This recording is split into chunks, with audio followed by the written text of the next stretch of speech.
l'étude du multimètre. Remarquez ici, on a deux multimètres numériques. Je vais vous montrer comment il faut brancher les cordons, comment il faut faire les différents tests. Si vous payez un multimètre, ici on a un multimètre numérique. Remarquez ici sur le premier trou, vous avez COM. Vous avez COM, C-O-M, COM. Donc vous mettez le noir dans COM. Maintenant le rouge, vous mettez dans VCOM. Vous allez remarquer qu'il a un dessin d'écouteur.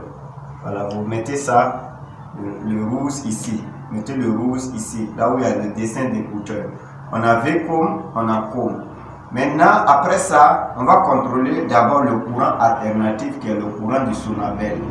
Donc, vu que le courant alternatif c'est à partir de 230, donc on va pousser aller sur courant alternatif 750. On est sûr que ça ne va pas pouvoir dépasser les 750. Donc maintenant, après ça, on va mettre les cordons sur le prise. Voilà, vous voyez, et on a 200 et quelques ici. On a 200 et quelques ici. Donc, ça nous dit que dans le Ralos, il y a du courant.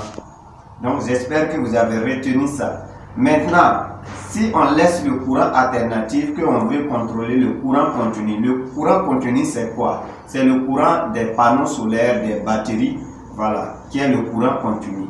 Donc, on vient dans continuité. Vous allez remarquer ici. Ici, on va tourner, on va aller dans continuité. Voilà, sur certains multimètres, vous allez voir le V avec deux tirets par exemple comme ça. Voilà, donc vous venez ici et vous mettez ça sur le 20 ou bien 200. On est dans continuité. Donc maintenant, dans la continuité, on va commencer à contrôler par exemple la batterie de ce téléphone portable. Pour ces genres de batterie de portable, on a un courant standard de 3,87 qui prend souvent. Donc on va mettre rouge dans rouge, noir dans le noir, qui veut dire que noir dans moins et le rouge sur plus. Et on va mesurer. Vous voyez ici, on a 3,87. 3,87 ici sur le multimètre, qui veut dire que la batterie a un courant. Et ce courant peut faire allumer le téléphone. Donc voilà comment on peut contrôler le courant continu. Même si c'est batterie de plaque solaire, c'est comme ça que vous allez contrôler. Maintenant, après ça, on va contrôler les plaquettes. Voilà, pour savoir quelles sont les plaquettes qui fonctionnent. Pour cela, on va venir sur mode diode. Remarquez l'image ici. Mode diode. Remarquez l'image. Ça a un dessin de Wi-Fi. Vous mettez sur ça. Et maintenant, vous allez d'abord faire le test. Vous voyez que le multimètre résonne. Cela veut dire que vous êtes sur mode diode. On va d'abord tester un téléphone portable qui est fonctionnel. Lorsqu'on met comme ça sur les bornes de batterie, vous voyez, ça compte ici des chiffres, mais ça n'écrit pas. Quand vous n'entendez pas le son, ça veut dire que ce téléphone-là, il est fonctionnel. Maintenant, on va prendre voici une autre plaquette ici qui n'est pas fonctionnelle et on va tester. Donc, dès que vous mettez comme ça, vous entendez le son, ça crie. Cela veut dire que cette plaquette-là, c'est foutu, c'est gâté. Maintenant, on va aller au niveau de l'ordinateur et on va directement contrôler, par exemple, les MOSFET. De même chose, quand vous contrôlez, par exemple, les pièces, les MOSFET, et si vous entendez le son, ça veut dire que cette pièce-là, c'est foutu. Donc, on va faire le test ici. On va mettre ici, sur cette pièce-là.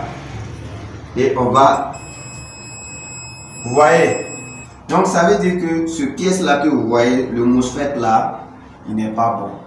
Maintenant, pour vous dire que les tests, les différents tests que j'ai fait, c'est normal. Je vais prendre la batterie que j'ai contrôlée qui avait le courant avec le téléphone que j'ai contrôlé qui signifiait que le téléphone est bon.